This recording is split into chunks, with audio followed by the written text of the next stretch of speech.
Et voilà, et il est 11 h. Bonjour à toutes et tous. Merci d'assister en nombre à ce troisième webinaire sur le thème du réemploi, plus particulièrement en région centre, les acteurs qui font le réemploi des produits, équipements, matériaux du bâtiment, de manière à réduire l'empreinte carbone de ces réalisations. Et aujourd'hui, on est très heureux d'accueillir Flavien Vallée qui réalise des opérations de dépose soignée, dépose sélective, et c'est un maillon de la chaîne indispensable, parce que vous comprendrez que la qualité et la quantité des gisements dépendent un peu de la qualité de son travail. Voilà, il a plein de choses à nous raconter, donc je vais lui laisser la main, lui laisser se présenter ses activités, et puis moi j'ai quelques questions à lui poser, et n'hésitez pas dans le module de conversation, vous aussi, à poser vos questions qu'on traitera. Évidemment, on a prévu un temps en fin de webinaire. Voilà, on a prévu une demi-heure, peut-être un peu moins, ça dépend aussi de votre curiosité, et puis des informations que livre préalablement Flavien. Je vous remercie encore, Flavien, c'est à toi. Merci beaucoup d'être là, dans un cadre sympathique et inhabituel. Si on ne regarde pas de l'autre côté, tout va bien, c'est plutôt sympa. Donc bonjour à tout le monde. Je me présente, Vallée Flavien. Donc je suis le gérant de 2 sociétés aujourd'hui. La société Servibat qui s'occupe de la gestion de déchets sur les chantiers de construction, et également de la société Servi Travaux qui s'occupe de tout ce qui va être dépôt sélectif et curage sélectif dans les bâtiments. Voilà, notre objectif est de préserver et d'apporter des services environnementaux aux bâtiments. Voilà, tout simplement. On s'est lancé en juin 2020 en reprenant la société Servibat, qui était à vendre sur un coup de tête. J'allais être papa et je me suis dit que c'était une bonne opportunité de pouvoir, protéger l'avenir de mes enfants, voilà. Et en allant dans les déchetteries professionnelles, on s'est aperçu qu'il y avait énormément de déchets qui étaient considérés comme des déchets ultimes et qui pouvaient être réemployés. On a donc décidé de créer la société Servi Travaux en décembre 2022 pour pouvoir récupérer les matières à l'origine en fait du chantier. Voilà. Ok, donc bon, tu es là pour nous parler de ton métier. Toi, tu es vraiment dans le dur, sur le terrain, et justement, on va rentrer directement dans tes pratiques. Déjà, est-ce que tu as pu observer des différences entre ce que tu observes sur le terrain, les dépôts, et puis les indications qui figurent dans le diagnostic PEMD, produits, équipements, matériaux, déchets, qui est un diagnostic obligatoire à partir du moment où l'opération est relativement importante et concerne des bâtiments, une surface donnée, de leur côté, 10 mètres carrés. Alors, comme on a déjà évoqué, parce on s'est déjà posé la question avec Mathias, ça dépend de qui vient faire le diagnostic PEMD sur, au début du chantier. J'ai des chantiers où on a des diagnostics qui sont hyper pointus, peut-être même trop des fois où on a du mal. Et j'ai un exemple sur Orléans où le diagnostiqueur est monté de Lyon, il est rentré sur le chantier et il a clairement dit tout va en DIB. Alors que techniquement, les moquettes étaient largement récupérables. En plus, elles étaient à peine collées. On avait une légère poisse. On avait également tous les faux plafonds qui étaient sauf être placés. Et également toutes les cloisons modulaires qui étaient magnifiques, d'ailleurs blanches et tout à fait réemployables avec l'intégralité des matériaux. Donc, et lui, il mettait tout à la poubelle. Et bien sûr, il y avait les toilettes et lavabos qui devaient être changés et qui partaient à la benne d'après lui, alors que malheureusement, ils étaient largement réemployables pour lui. Voilà. Donc, en gros, c'est tout dépend de qui fait le diagnostic. Et justement, malheureusement, j'ai pas eu le chantier, moi. J'ai pas eu le chantier parce que du coup, les gens se sont basés surtout à la poubelle, etc. Donc, la dépôt sélective, évidemment, c'est passé à l'as. Et puis, en plus de ça, je dois avouer, ce jour-là, on s'est loupé, on a eu un petit souci et le dossier est arrivé en retard parce que j'ai emmené ma fille aux urgences. Bref. Mais globalement, tout dépend vraiment de qui est le diagnostiqueur et de quelle est aussi l'ambition qui est donnée par le maître d'ouvrage. D'accord. Donc, il y a une variabilité. Aujourd'hui, le métier de diagnostiqueur est relativement, en tout cas sur ces diacs PEMD, relativement récent aussi. Donc, je pense qu'il y a effectivement une montée en compétences plus ou moins rapide qui s'opère. OK pour ce point. Toi, quand tu Et puis interviens aussi, il faut être au courant. Si je puis me permettre, Mathias, il y a un petit truc à rajouter, c'est qu'il faut aussi que le diagnostiqueur soit quasiment au courant de toutes les filières qui existent. Et malheureusement, aujourd'hui, toutes les filières ne sont pas encore bien identifiées. Elles ne sont pas forcément toutes locales. Par exemple, je viens d'apprendre que je pouvais démonter n'importe quelle chaudière aujourd'hui, les chauffe-bains-douches ou n'importe quelle chaudière murale. Aujourd'hui, il y a une entreprise qui les reprend par 12 et par palette et qui va du coup les démonter, récupérer les pièces pour pouvoir sauvegarder d'autres et éventuellement même en remettre en fonction. Tu vois, c'est quelque chose que je ne connaissais pas. Oui, effectivement, nous aussi, on rencontre des difficultés dans notre quotidien pour identifier les acteurs. Je crois qu'un peu comme tout, étant donné que c'est un dispositif relativement récent, je dis bien relativement récent, l'ensemble de l'écosystème monte en compétences, en connaissances et évidemment en notoriété. J'entends par là que se faire identifier à l'échelle nationale rapidement, ça me paraît aussi peut-être un peu utopiste, eu égard à la manière dont fonctionnent nos systèmes de communication et nos organisations de manière générale. Mais Et voilà, là, le c'est plus un point drôle, qui... c'est que ça fait 30 ans que ça existe, les chaudières, hein, pour info. Ça fait 30 ans que Engie restaure des chaudières murales et personne n'était au courant. Enfin, moi, j'étais pas au courant, en tout cas. Ouais. Bon, on parlera peut-être aussi de ces filières de reconditionnement un peu plus tard, où on en dira un mot rapidement peut-être. Toi, tu rencontres des difficultés particulières peut-être aussi dans ta pratique parce que chaque bâtiment est différent d'un autre en termes de traçabilité et d'historique. On n'a pas toujours accès au dossier des ouvrages exécutés, aux plans actualisés. Donc voilà, quel point quelle difficulté tu as rencontré, quel point de vigilance tu appliques désormais. Enfin voilà, comment en tant que professionnel tu appréhendes cette question. Aujourd'hui, de toute façon, notre plus gros problème, c'est souvent l'évacuation et le stockage pour pouvoir derrière massifier et pouvoir envoyer comme de. C'est le principal problème qu'on peut avoir. Déjà, il y a l'identification des filières qui est très importante aujourd'hui. On en a vraiment besoin pour savoir quoi peut aller où. Et l'objectif étant qu'à terme, on n'ait plus de ce qu'on appelle déchets. Moi, je préfère parler de matière parce qu'aujourd'hui, si on parle de déchets, ça n'a plus de valeur. Et c'est un vrai point d'attention d'essayer d'identifier ces filières et derrière de venir massifier ensuite et donc d'avoir des mètres carrés pour massifier tout ça, soit pour envoyer vers du réemploi, soit pour reconditionner nous-mêmes et remettre en circulation sur des chantiers qui nous appartiennent. Je prends le cas des parquets. Aujourd'hui, c'est assez simple de les nettoyer quand ils sont démontés proprement et de les reposer. Donc nous, ça nous arrive de le faire. Mais après, si on veut avoir des très gros volumes, pour que ça devienne réellement rentable, il faut de la place. Je reste convaincu qu'on va avoir besoin à un moment ou à un autre pour passer certains caps et certaines échelles de l'aide des pouvoirs publics. Alors, qu'est-ce que tu entends par aide des pouvoirs publics? Parce qu'ils peuvent se manifester de plein de manières. Quelle est ta vision, toi, par rapport à ce besoin que tu as identifié? Comment tu... Quelle est ma vision? Ma vision, c'est qu'aujourd'hui, le stockage coûte très cher et malheureusement, le stockage, dans un premier temps, il rapporte pas. Voilà, donc il faut trouver absolument des sorties. Il faut encore que les maîtrises d'ouvrage, les contractants généraux se mettent dans la tête que c'est bien de faire déposer proprement et autres pour préserver la matière, mais que potentiellement, il faut aussi derrière qu'ils les reposent. Donc ça commence à venir, on voit des choses qui se mettent en place au fur et à mesure, et ça, je trouve ça plutôt bien. Là, d'ailleurs, on vient de faire un chantier à Orléans la semaine dernière. On en a encore à démonter. On les démonte par 8 appartements. On récupère tout ce qui est. Alors, malheureusement, si vous avez une filière pour des baignoires, je prends. Mais on a du coup les toilettes, les sèche-serviettes. On va avoir pas mal de lavabos et de toilettes qui vont être récupérés.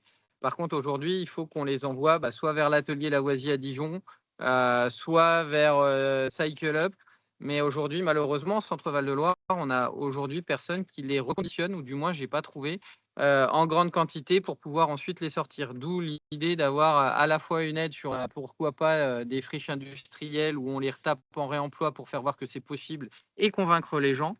également à une petite assistance pour pouvoir mettre en place un nouvel atelier industriel pour pouvoir rendre le réemploi, comment dire, réellement rentable. Parce que dans le temps, il n'y a aucun doute là-dessus, il sera plus que rentable.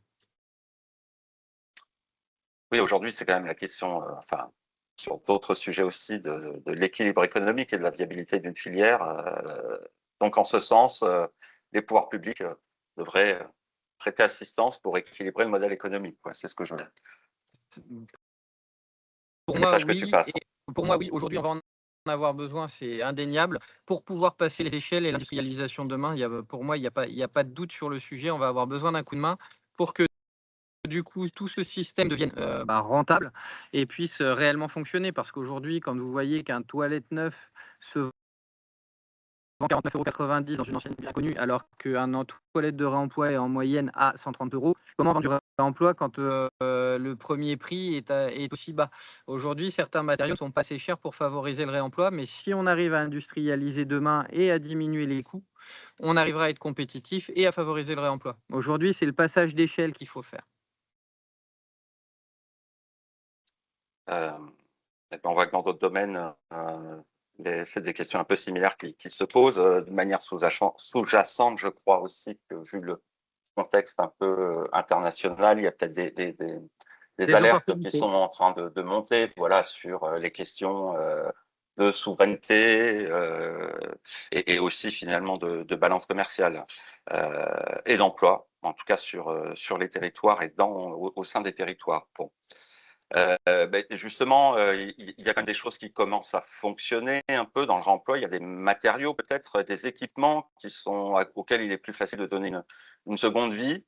Hem, voilà, parce que, la dépose est peut-être plus facile, une filière qui est structurée. Toi, tu as un rôle dans la recherche d'exutoires, justement, quid du diagnostic PEMD et puis de sa qualité, comme tu nous le disais un peu plus tôt? Ah bah, de toute façon, tout ce qui va être moquette, il faut les nettoyer avant, on les palétise, on les enlève proprement. C'est assez simple à remettre en ordre quand les gens le veulent. D'ailleurs, il y a des entreprises qui le font très bien, hein, comme Oracle et autres. Tout ce qui va être parquet stratifié se démonte très très bien et peut se reposer assez aisément. Tout ce qui va être les cloisons modulaires avec mon pote Marc Girard, que j'ai eu au téléphone tout à l'heure de chez Flexoft, qui est basé sur Lyon et qui aujourd'hui est un des meneurs du réemploi en cloisons modulaires. Ça se fait bien quand on a les bonnes techniques et autres. Euh, je pense qu'il va falloir à terme qu'on se mette tous à discuter ensemble pour se créer des formations mutualisées pour favoriser du coup l'accès au démontage sécurisé et soigné et qu'on soit tous en mesure de pouvoir tout démonter et donner l'opportunité à chacun de pouvoir les reposer. Après, je sais qu'on va encore me dire derrière, oui, mais il y a les problèmes d'assurance et des choses comme ça. Je pense qu'il y a un moment, il faut savoir prendre le risque et ça, c'est mon avis perso parce que j'aime bien enfoncer les portes, mais il faut savoir prendre le risque. D'autant plus que il y a eu quand même des jurisprudences qui ne mettaient pas en cause du coup la partie à partir du moment où tout était fait dans les règles de l'art. Normalement, la garantie décennale ne pouvait pas être appliquée. Par contre, quid de l'assurance du produit, c'est un autre sujet. Mais normalement, s'il a été vérifié en amont, je vois pas, il y a pas plus de risque que ça, sachant qu'il y a des gens qui arrivent déjà à garantir des produits de réemploi comme les toilettes. Je m'excuse par avance pour le bris, il y a une grosse pelle qui passe à côté de moi. Je suis vraiment désolé, mais je suis sur chantier parce que pour pouvoir rendre le réemploi rentable, il faut aussi que je sois sur chantier aujourd'hui. Je peux pas être totalement libre. Désolé.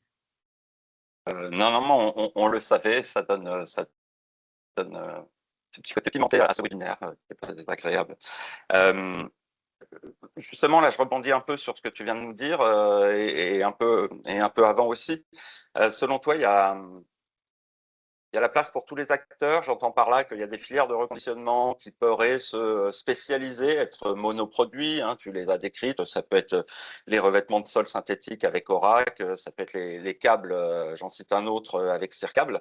Voilà, avec peut-être derrière la garantie pour l'entreprise qui met en œuvre, pour le maître d'ouvrage, ben justement d'avoir un niveau de sécurité plus important. Et puis par ailleurs, peut-être des plateformes multilatéraux plus locales. Selon toi, les deux modèles peuvent cohabiter? Oui, moi je pense qu'il faut plus avoir des déposeurs entre guillemets généralistes parce que c'est difficile de faire appel à 40 000 entreprises et aujourd'hui je suis pas sûr que ce soit les architectes, les maîtres d'œuvre, les maîtres d'ouvrage, etc. ont envie de gérer 50 000 entreprises spécialisées dans le réemploi. En revanche, quand on prend le cas de Cable dont tu parlais tout de suite, ils sont, comment dire, eux, ils sont plus massificateurs, ils reçoivent, ils vérifient, ils garantissent, etc. Oracle, lui, a son équipe de dépose et il massifie lui-même et il certifie sa moquette. On n'est pas tout à fait sur le même modèle. Et je pense que demain, il faut qu'on ait des entreprises généralistes où on est capable de travailler tous ensemble, des petites entreprises généralistes, capables de travailler tous ensemble, mettre des modes opératoires en commun pour qu'on puisse démonter tous intelligemment avec les mêmes méthodes et qu'on soit tous aussi performants. Et c'est ensemble qu'on va grandir et pas tout seul. Moi, aujourd'hui, je tombe régulièrement sur des sujets où j'ai jamais fait. Et c'est pour ça, d'ailleurs, je remercie Marc qui nous a reçus sur un chantier à Paris pendant une semaine. Il a montré aux gars comment on démontait les cloisons modulaires et il les a même accueillis une semaine pour le remontage. Mais j'avouerais que c'était beaucoup moins bien pour nous. On s'est aperçu que remonter des cloisons modulaires, c'était un vrai métier. Il fallait être un vrai menuisier. Donc, le futur déposeur ne sera pas forcément le futur monteur. Justement, ça ouvre plein de perspectives aussi pour des nouveaux métiers. Et C'est puis ça. peut-être, ça c'est pour demain, et je dirais pour après-demain, peut-être un travail plus collaboratif entre les fabricants et les compagnons. Je parle d'éco-conception, hein, un produit qui serait peut-être plus facile à mettre en œuvre et aussi et surtout plus facile à déposer. Certains commencent à y travailler, voilà, mais je parle bien d'un après-demain puisque le temps du bâtiment est aussi un temps long, hein, les équipements installés aujourd'hui ont quand même une durée de vie, donc c'est pas demain pour les bâtiments les plus récents qu'on va les déposer, quoique.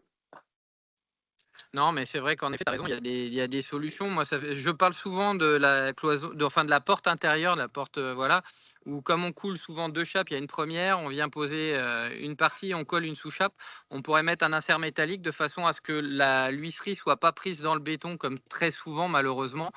Et ça nous permettrait de l'entrer et de la sortir à notre guise et de pouvoir les faire durer parce qu'une porte, à partir du moment où elle n'a pas pris un choc ou quelque chose, elle est réutilisable, je pense, ad vitam aeternam. Et je pense que j'ai vu la dernière fois que je suis monté sur un salon à Paris, il y a des gros groupes qui commencent à travailler sur des cloisons isolantes montées sur glissière et qui éviteraient justement toutes les petites vis, etc. et d'avoir des problèmes avec le placo que malheureusement on ne peut pas démonter correctement et même si on y arrivait, le DTU nous empêche de les reposer parce qu'à partir du moment où il y a un trou, une plaque de placo, officiellement, elle ne peut pas être reposée alors que techniquement, on met bien du MAP à certains endroits pour les reboucher quand elles sont légèrement abîmées ou qu'il y a un petit souci, on remet bien du MAP. Donc je vois pas pourquoi on ne pourrait pas les reposer quand elles ont un trou en remettant du MAP et en vissant ailleurs. Bah, tu soulignes aussi un autre point, là, voilà, de prospective. Il y a vraiment des marges de progression importantes et de coordination entre toute la chaîne de valeur, hein. En gros, voilà, un certain nombre de fabricants doivent éco-concevoir, les compagnons doivent être formés, les filières un peu plus structurées, les acteurs qui se spécialisent eh bien, doivent monter en compétences et puis peut-être se rapprocher à des fabricants. Et puis de la place aussi pour des acteurs plus locaux, plus territoriaux. Je pense aussi à l'économie sociale et solidaire. Est-ce que tu as justement un mot à dire sur cet aspect-là, parce qu'on le retrouve beaucoup dans cette question du Bah, réemploi, parfois de la dépose, en tout cas oui, ou du reconditionnement et stockage. pour moi, de toute façon, aujourd'hui, très souvent dans les marchés publics ou dans les marchés avec les bailleurs, on est obligé de mettre de l'insertion. Donc, de toute façon, l'insertion, on en a besoin. C'est également aussi un vivier de recrutement, hein, faut pas l'oublier. Aujourd'hui, les entreprises, malgré les difficultés, ont du mal à trouver des salariés encore moins formés. Donc, le sujet de la dépose sélective est balayé par l'insertion depuis très longtemps. Enfin, très longtemps, depuis quelques années déjà. Et c'est un vrai sujet. Aujourd'hui, les privés commencent à s'y intéresser. Tout ce qui va être le monde du réemploi, on sait qu'on est très regardé par les très gros groupes et qu'il y a un moment ou un autre, ils commencent déjà à inclure dans des rayons des produits déjà déclassés ou des choses comme ça, ou à moins cher et autres. Et je pense que les produits de réemploi vont pas tarder à arriver prochainement également dans leurs rayons, puisque du coup, ils sont en train de nous observer. Dès qu'ils vont voir que le modèle devient rentable, que les façons de déposer et qu'ils vont pouvoir industrialiser, il n'y a pas de doute, ils iront. Et c'est là où l'insertion, de toute façon, va venir compléter tout ça avec son expérience.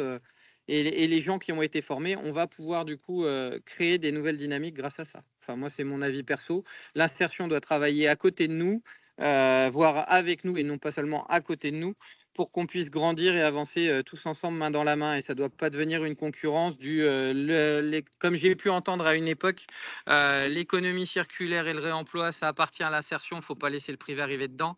Je pense que ce n'est pas la bonne définition. Il faut travailler ensemble et apprendre à être ensemble. Justement, tout à l'heure, tu as déjà cité des pistes d'amélioration, mais je voudrais que tu reviennes un peu sur les difficultés que toi tu rencontres pour exercer ton métier et faire fonctionner ton entreprise sereinement. Tu publies régulièrement sur LinkedIn pour les gens qui te suivent, voilà. On voit des fois des chantiers où le tri est insatisfaisant. Peut-être que toi, tu rencontres aussi des marchés qui sont un peu difficiles d'accès ou que tu estimes voilà, euh, pas forcément aidants pour des structures comme la tienne, des entreprises comme la tienne. Voilà, est-ce que tu peux nous parler aussi un peu de ça? Alors, en effet, on ne peut pas répondre à tous les dossiers, malheureusement. On aimerait bien, mais bah voilà, on est une petite entreprise familiale. Aujourd'hui, on est 5. Donc, ça peut paraître parfois bloquant. C'est pour ça que je dis que certaines fois, il faudrait qu'on arrive à trouver des synergies communes pour pourquoi pas se grouper avec d'autres entreprises, hein. Donc, je fais un appel par là au passage. Les problèmes qu'on a surtout actuellement, moi, c'est les problèmes de paiement. Donc, ce qui me bloque souvent, parce qu'aujourd'hui, on a de plus en plus de mal, et ça devient général, à être payé des chantiers qu'on réalise, hein. Ça devient extrêmement compliqué ou avec des délais très très longs. Ça devient extrêmement problématique. Pour ce qui est aux réponses d'appel d'offres, ben, les dossiers sont parfois un petit peu lourds pour des petites structures comme nous où on n'a pas de service support. Parce que pour l'instant, on ne va pas se le cacher, on nous prend quasiment tout le temps au même prix, à de rares exceptions par contre, mais quasiment au même prix qu'un démolisseur classique. Donc il est difficile de faire une dépose sélective au même prix comment dire, que quelqu'un qui fait de la démolition classique et qui, entre guillemets, trie quand même sur chantier, parce qu'aujourd'hui, les démolisseurs ont beaucoup travaillé sur le tri des matières, par contre, sur les chantiers, mais par contre, qui ne prennent pas le temps de déposer soigneusement parce que c'est trop compliqué et que c'est pas vendu au prix. Aujourd'hui, la grosse problématique, il faut que le maître d'ouvrage comprenne que faire une dépose sélective, avoir une démarche environnementale, ça a quand même un coût. Même si on arrive à les contenir, ça a quand même un coût par rapport à quelque chose de classique. Et c'est là où il faut qu'on travaille sur des modèles un petit peu différents. Par exemple, soit nous, on fait baisser un peu le tarif demain pour arriver au tarif d'une démol, mais on devient propriétaire de la matière et on trouve des associations d'utilité publique, par exemple, pour pouvoir faire des dons de matière et récupérer un peu de valeur dessus, même si c'est un problème qui est compliqué pour la marge, entre guillemets, puisqu'on ne récupérerait l'argent qu'à la fin. Mais c'est quand même une piste à explorer, de pouvoir faire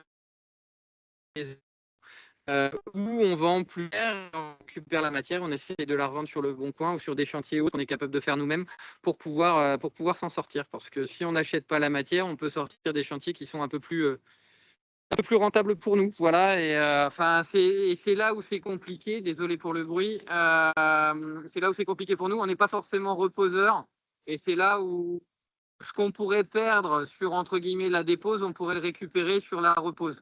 Donc, il faut réussir à trouver un équilibre entre tout ça. Enfin, moi, je le vois comme ça. Il faut trouver un équilibre entre la dépose et la repose et surtout la remise en état. Parce que, voilà, encore une fois, le sujet qui sera crucial à terme, c'est est-ce qu'on a peur ou pas de reposer du matériel de réemploi par rapport aux assurances. Mais je sais que les assurances travaillent dessus.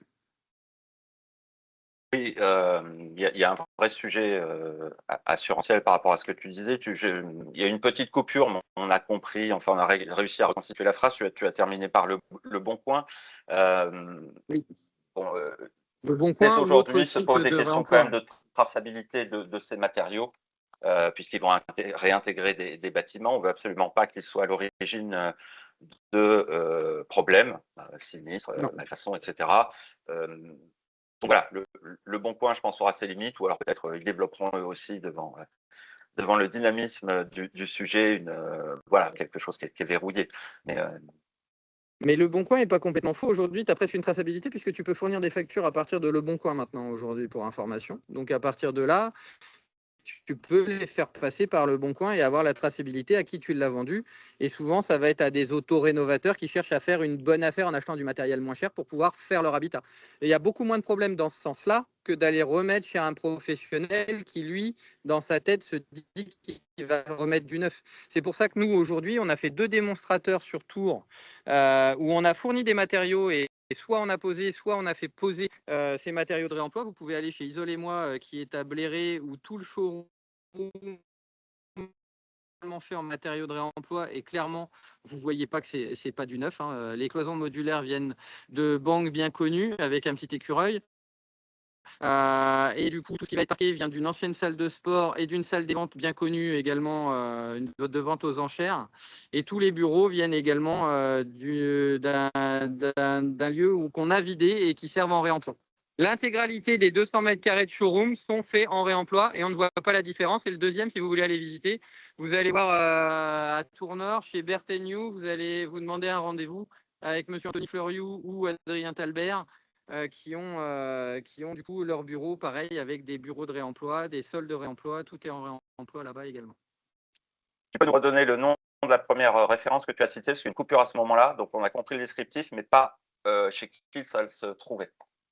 Isolez-moi à Bléré, monsieur Christophe Lomé. Vous pouvez le trouver également sur LinkedIn et autres. Vous pouvez le contacter, il sera heureux de vous aider.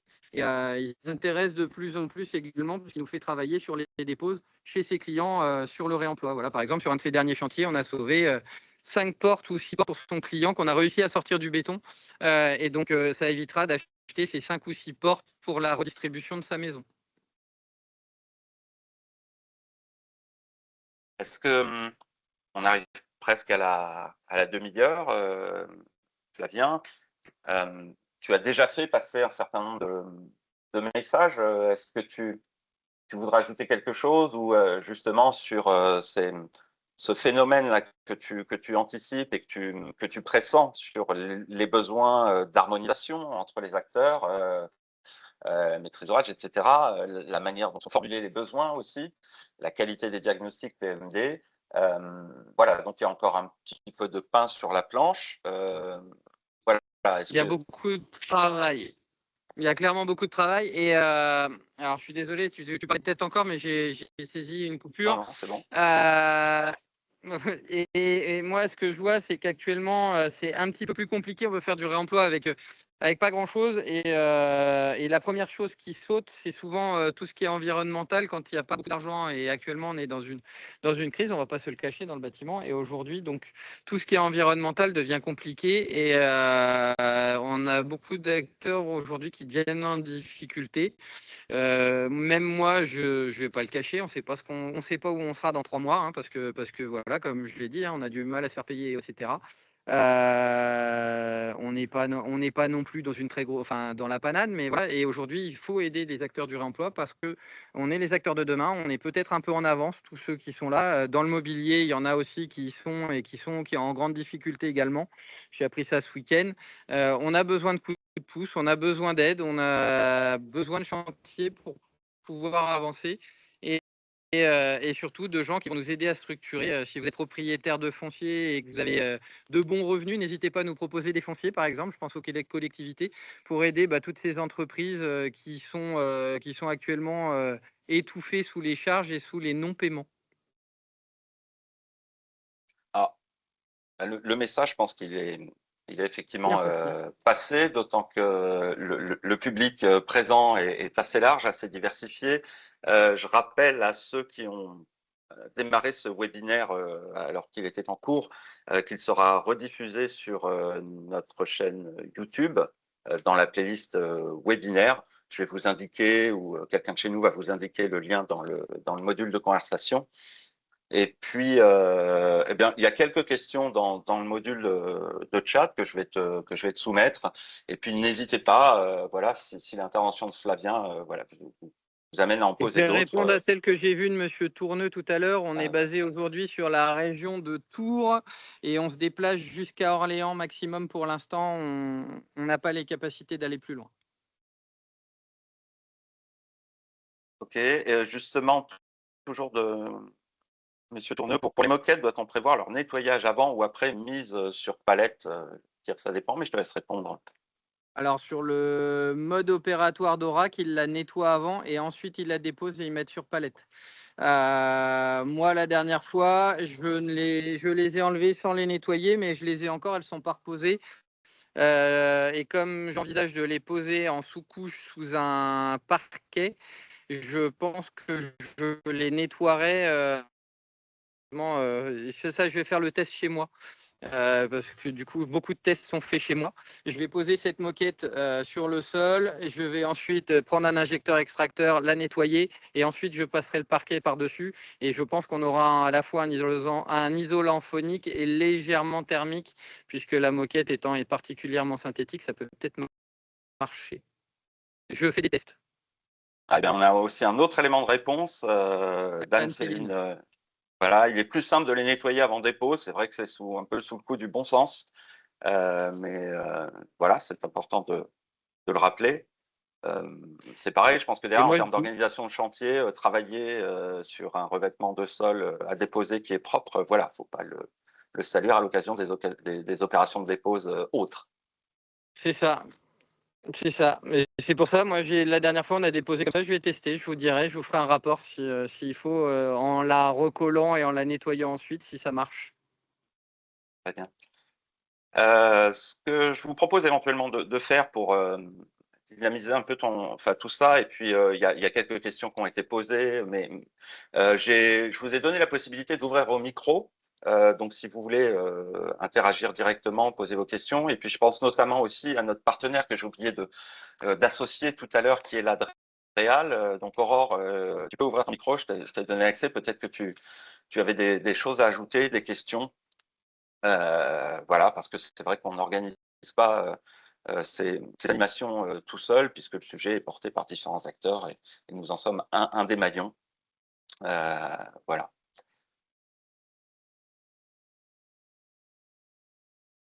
Alors sinon, il y a un témoignage aussi lors d'une consultation d'entreprise de la part d'un maître d'ouvrage pour la recherche d'un diacre EMD.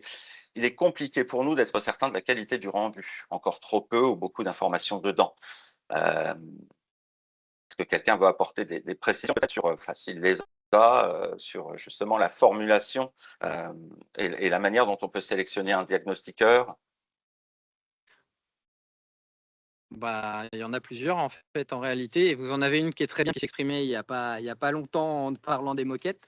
Vous pouvez contacter Anne-Céline, il n'y a pas de sujet. Ces diagnostics PMD sont très bien avec son équipe. Mais il y en a d'autres. Il y a la PAV, et qui fait des diagnostics qui sont pas trop mal. Et sinon, vous avez Matière Grise, vous avez Bacassia qui en font, je crois, et qui sont plutôt pas mal.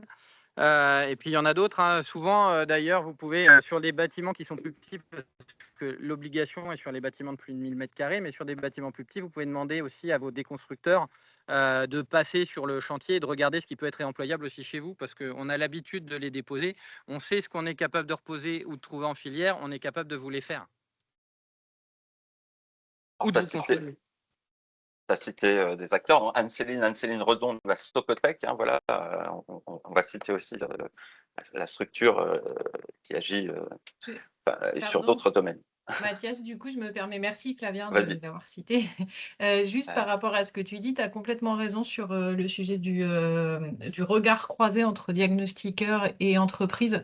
C'est vrai que dans le cadre du DPEMD, il doit y avoir une vigilance quand vous recevez en tant que maître d'ouvrage un DPEMD dans lequel vous avez trop de ressources qui sont fléchées comme réemployables. Faut pas trop s'enflammer non plus, parce qu'il y a quand même une réalité technique, économique, une réalité de débouché de filière qui fait que malheureusement tout n'est pas aussi réemployable que ce qu'on aimerait. Voilà, donc il faut quand même garder une certaine mesure et la tête froide là-dessus. Et c'est pour ça que finalement croiser avec avec un entrepreneur ou avec ses précédentes expériences, c'est aussi intéressant. Moi, je préfère mettre moins de ressources réemployables dans mes DPEMD, mais être assez certaine de leur capacité à être réemployées plutôt que de donner des faux espoirs, on va dire, et puis de se retrouver après avec finalement des ressources qu'on envisageait réemployables et puis qui, pour diverses raisons, ne le sont pas. Ça, c'est plutôt un peu le parti qu'on prend. Et par rapport à ce que tu précisais, Flavien, pour les DPEMD, c'est effectivement au-dessus de 1000 mètres carrés. En dessous de ça, vous pouvez tout à fait passer par des démarches volontaires que vous pouvez confier à n'importe quel acteur, puisque ce ne sera pas un DPEMD réglementaire.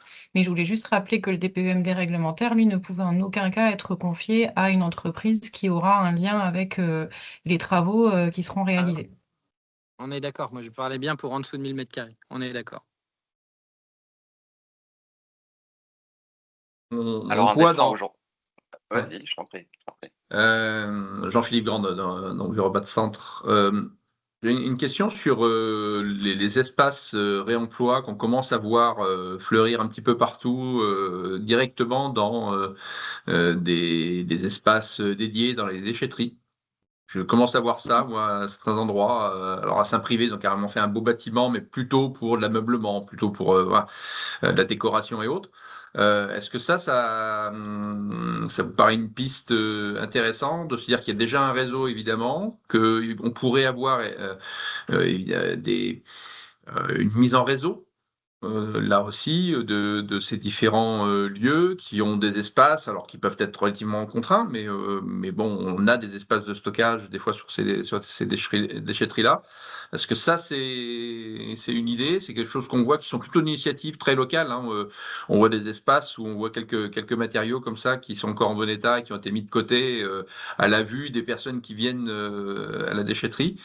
Voilà. Est-ce que ça, c'est une piste ou ça vous paraît être bien en deçà des besoins des espaces de stockage si on se lançait sur ce type de démarche? Alors, c'est clairement une piste, hein, on ne va pas se le cacher. Il y a d'ailleurs un appel d'offres qui était en cours sur Orléans jusqu'au 15 mai à ce sujet-là. C'est une piste. Aujourd'hui, c'est principalement de l'insertion qui répond sur ces dossiers-là. Et c'est très bien comme ça. Par contre, je pense que c'est des petits spots et aujourd'hui, on a quand même besoin d'avoir des plus grandes réserves.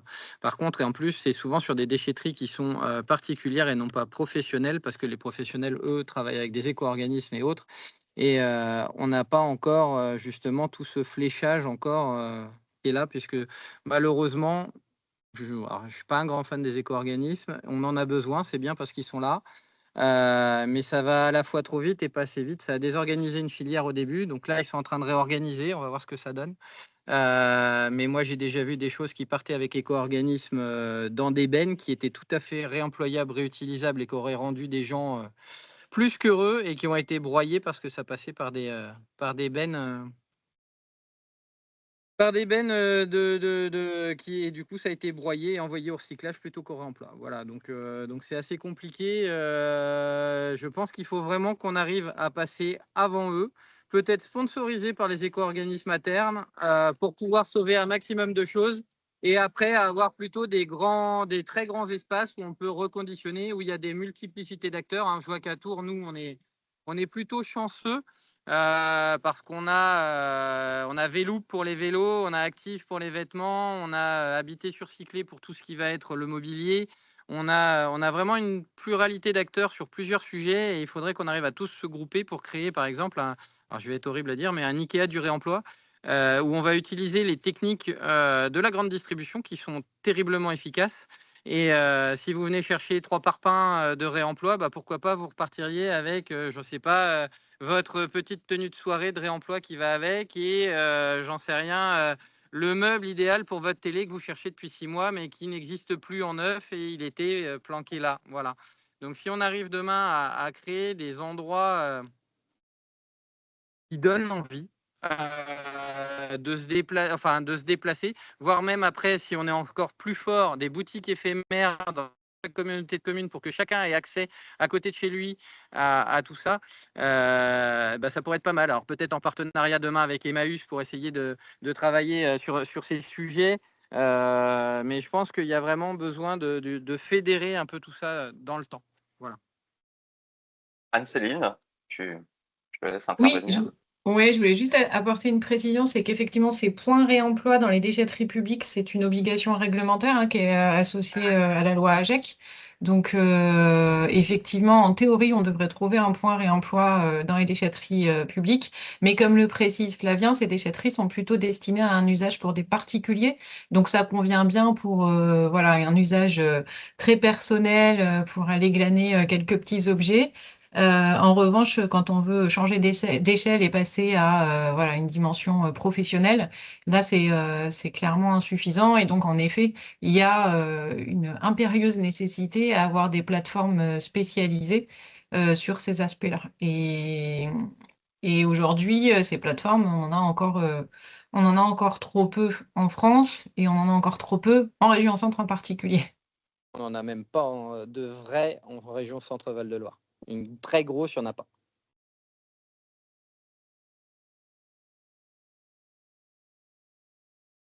D'autres réactions peut-être ici et là?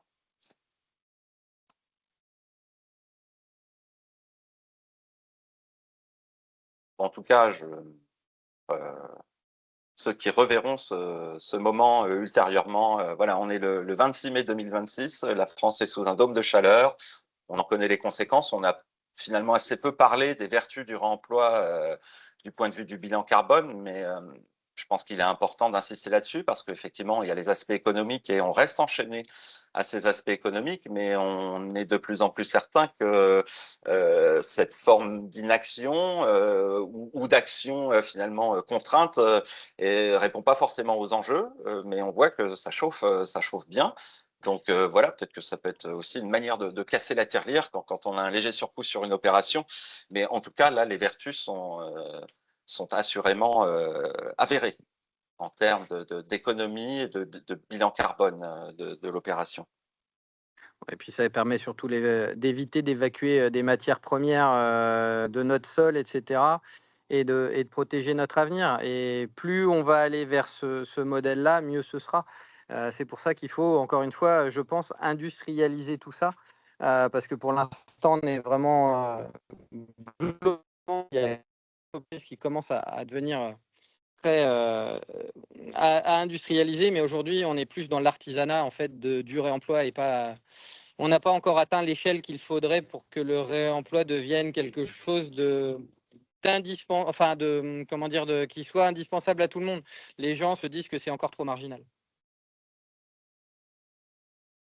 Ce qui est surtout étonnant, c'est que le réemploi, on parlait tout à l'heure d'une fameuse plateforme en ligne que tout le monde connaît, et puis on a évidemment Emmaüs, un certain nombre d'acteurs d'insertion aussi qui existent depuis de nombreuses années. On a les vides-greniers, enfin on a énormément de lieux et on sent bien tout l'intérêt qu'il y a pour les particuliers d'être dans le réemploi. On sent bien aussi qu'il y a un mouvement de fond sur ce sujet-là et c'est quelque chose qui est très adopté par la population en général. Et c'est toujours ce qui est un petit peu complexe, c'est qu'on s'aperçoit que voilà, dès qu'on arrive sur des décisions, certes plus difficiles à mettre en œuvre, on le voit bien, on parle de plateformes de stockage. Pour avoir participé à un certain nombre d'événements sur le sujet depuis quelques années maintenant, je peux vous dire que ça fait plusieurs années qu'on tourne autour de cette difficulté à trouver des espaces de stockage. Mais comme vous l'avez montré tout à l'heure et expliqué, en fait, la solution, comme souvent, c'est plusieurs et diverses. Et il y a une mixité nécessaire des lieux, des acteurs. Et en fait, voilà, l'objectif pour nous, en tout cas dans les mois et les années à venir, en tant qu'Envirobat Centre, en tant qu'acteur engagé dans cette activité, ça va être de pouvoir arriver à mettre en musique tout ça et s'assurer qu'on est en capacité de monter certes des plateformes, mais aussi de trouver les moyens de s'assurer que les produits sont mis à disposition de la manière la plus simple possible pour les maîtres d'ouvrage. Et donc, voilà, c'est un beau challenge pour l'avenir, mais en tout cas, c'est une obligation au-delà de l'indépendance, au-delà des enjeux bien évidemment environnementaux. Il est important qu'on arrive à travailler tous ensemble. Et donc voilà, aujourd'hui on avait un certain nombre d'acteurs qui étaient présents. Sachez qu'en tout cas avec Envirobat, dans les mois et les années à venir, on s'engagera à vos côtés pour pouvoir arriver à atteindre cet objectif-là, Il y a un objectif important de structuration de cette filière du réemploi en région Centre Val-de-Loire. Est-ce que tu as d'autres questions? J'ai eu un témoignage aussi en ligne, là, Mathias, personne Oui, qui dit que un voilà autre une constructeur, personne apparemment. donc qui témoigne en tant que déconstructeur réalisant nous-mêmes du réemploi, les PEMD, un produit équipement matériel déchet, les diagnostics réalisés par des structures faisant déjà avant les lois de diagnostic ressources réemploi, donc préexistantes à ces dispositifs réglementaires, les diags en question étaient généralement plus précis et exploitables à des fins de réemploi. L'idéal, dit-on, est de ne pas faire de diagnostic trop tôt avant l'AO pour être sûr que les gisements ne disparaissent pas. Effectivement, ça souligne la question aussi des calendriers, de la concordance dans le temps entre l'offre et le besoin.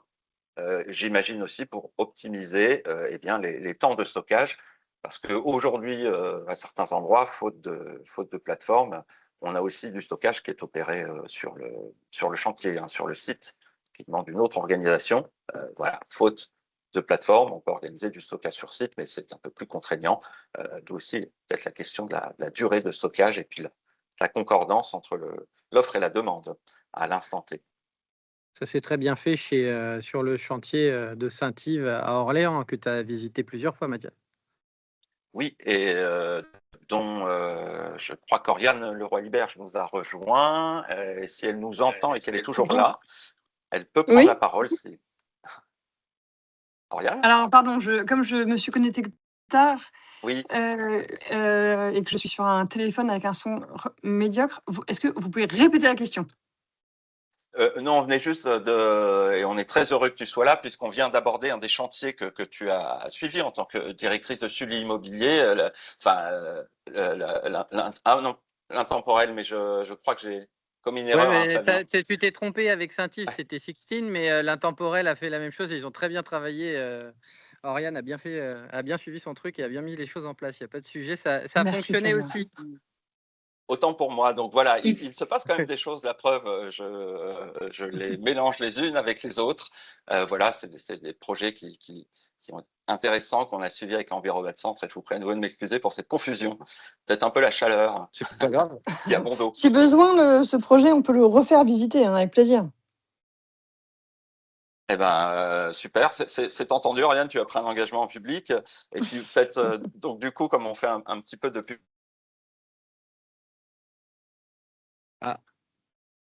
c'est vrai qu'il y a un autre chantier Saint-Yves, c'est peut-être sur celui-ci aussi sur lequel tu as récupéré les dalles de moquette dont tu parlais tout à l'heure, peut-être? Non, d'accord, parce que on a récupéré du parquet, voilà, on a récupéré de la pierre, on a récupéré plein de choses. Oui, sur l'intemporel et sur Saint-Yves d'autres choses. Enfin voilà. Saint-Yves, vous avez encore des toilettes magnifiques roses, gris à récupérer. Vous avez des magnifiques urinoirs pour hommes également. Vous avez des beaux petits meubles. Alors, si ce n'est pas récupéré, vous avez aussi des portes en bois. Vous avez pas mal de choses à aller récupérer auprès de IC Studio et du chantier Saint-Yves également. Voilà, donc oui, il y a quand même il se passe des choses, malgré les difficultés que les uns et les autres rencontrent. Il y a des acteurs tout à fait volontaires sur le territoire qui sont un peu les pionniers de ces démarches. Flavien en est un, d'autres sont connectés, et puis certains n'ont pas pu se rendre disponibles et se connaissent déjà ou se feront connaître. C'est pas un gros souci. Voilà, je rappelle à nouveau que vous avez la possibilité d'ouvrir vos micros si vous souhaitez une prise de parole plus directe, une intervention plus directe, n'hésitez pas. Et Mathias, j'ai cru voir tout à l'heure une question de quelqu'un qui demandait s'il y avait moyen d'avoir les contacts des entreprises qui ont été citées. Il n'y a pas de souci, vous me demandez sur LinkedIn et on vous enverra du coup les liens et voire même on peut peut-être essayer de vous accompagner du coup dans votre gestion responsable de vos matériaux de réemploi. Très bien. On est preneur, on peut aussi relayer l'info de toute façon si besoin était dans le mail qui enverra le lien de rediffusion du webinaire. Jean-Philippe, tu avais des mots qui ressemblaient un peu à une conclusion tout à l'heure. Est-ce que justement tu veux reprendre la parole pour justement conclure ce webinaire, ce troisième épisode qu'on consacre aux acteurs du réemploi. Simplement vous dire que, et c'est le plus important, on travaillera et dès les mois qui viennent, vous aurez un certain nombre de propositions qui vous seront faites justement sur ce domaine du réemploi qui est et qui devient majeur pour Envirobat Centre. Ça fait partie vraiment des sujets sur lesquels Mathias, sur lesquels nous travaillons depuis nombreuses années maintenant, mais qui vont continuer à s'amplifier. On sent bien en tout cas qu'il y a de la part et des maîtres d'ouvrage et des bureaux d'études et des différents acteurs en fait qui font qui réalisent les différents diagnostics. Il y a aujourd'hui une demande forte qui est liée évidemment à la réglementation, mais aussi à l'envie des différents acteurs à pouvoir s'assurer qu'un maximum de matériaux sont réemployés. Ça fait toujours mal au cœur, y compris aux maîtres d'ouvrage, y compris à tous les acteurs du bâtiment, de voir un certain nombre de matériaux qui sont tout à fait réemployables, qui, malgré ça, partent à la benne et sont ensuite détruits. Et donc, partant de ce constat-là, nous nous engageons pour les mois et les années qui viennent. J'ai bien entendu l'invitation d'Oriane également, et donc les visites de sites feront évidemment partie des propositions que nous vous ferons chez Envirobat Centre. Il y aura également d'autres webinaires et puis il y aura des événements que l'on va organiser qui rassembleront les différents acteurs et par thématique. Je pense que ça fait partie des choses qui sont importantes et qu'on doit organiser, qu'on se doit d'organiser en tant qu'Envirobat Centre. C'est des moments, des événements où on va pouvoir rassembler les différents acteurs, que ce soit sous forme un peu confidentielle, c'est-à-dire des groupes de travail qui vont pouvoir aborder les différents sujets et voir comment on peut arriver, je pense en particulier à cette fameuse idée de la plateforme. Je sais qu'il y a un projet qu'on appelle la Friche Alstom sur Orléans. Et je sais qu'il y a des propositions qui vont dans ce sens. Mais il va falloir les mettre en musique. Il va falloir s'assurer qu'on est en capacité de faire émerger un véritable projet de plateforme de réemploi sur Orléans. Et donc voilà, l'idée, ça va être d'être en accompagnement en tant qu'Envirobat. C'est notre rôle d'être en accompagnement, en lien évidemment avec les différents acteurs institutionnels que sont l'ADREAL, la région, tous les autres acteurs, et qu'on s'assure qu'on puisse vraiment accompagner et s'assurer qu'on met en place ces filières. Je vois que Flavien redemande la parole. Ouais, juste pour prévenir que techniquement, il va y avoir le projet La Miletière à Tours qui se met en place avec les compagnons bâtisseurs, avec quelques acteurs, dont Monsieur Fidanza, je crois qu'il est connecté sur la réunion, qui va se mettre en place à la fin du mois avec l'objectif justement de commencer à massifier du matériel de réemploi. Et c'est un petit collectif qui s'est mis en place et on va voir ce que ça donne.